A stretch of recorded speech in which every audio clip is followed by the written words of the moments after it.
I think about it every day. The decision still haunts him. I don't think any of us in that room didn't think he was guilty. Based on what was presented to them, you know, they did what was right. This is the perfect crime. There was no blood, there was no clothing, there was no fingerprints. And that's the CSI myth. In most of our violent crimes, we have none of that. Tippecanoe County Prosecutor Patrick Harrington says most trials rely heavily on witness testimony, but TV shows don't reflect that.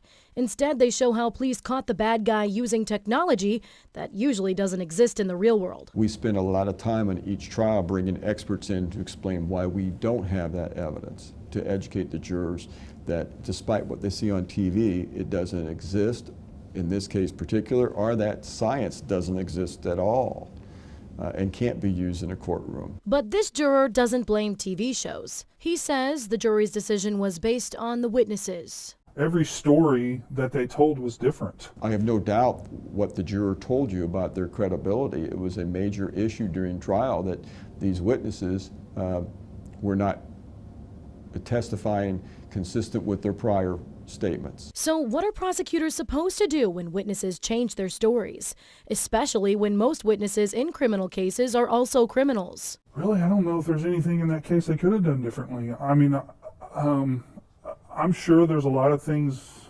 maybe we didn't get to see. Like, for instance, recordings of those original statements to police, but those aren't allowed to be considered by a jury. It can't be used as direct evidence or substantive evidence at trial. That just tells us what the witness knows to make the filing decision.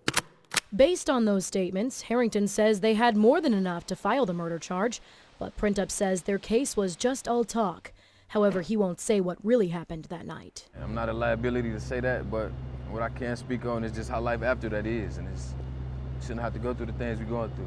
But you can tell me that you did not shoot Christy Redmond?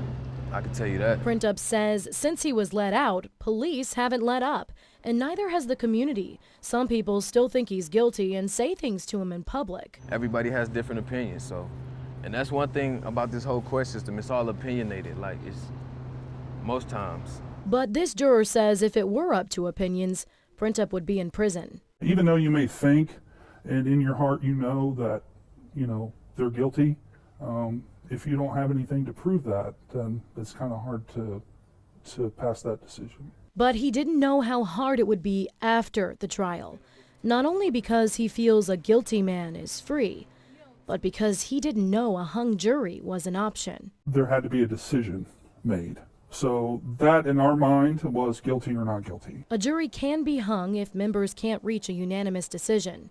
It's rare, but it happens. We have about a 12% hung jury rate. And the reasons are usually the same. Jurors did not believe the credibility of the witnesses. Not a day goes by where this juror doesn't think about justice for Christy Redmond and those who knew her. He says it was the most difficult decision he's ever had to make. It was awful. I mean, just that family, and it was bad. Kayla Sullivan, News 18.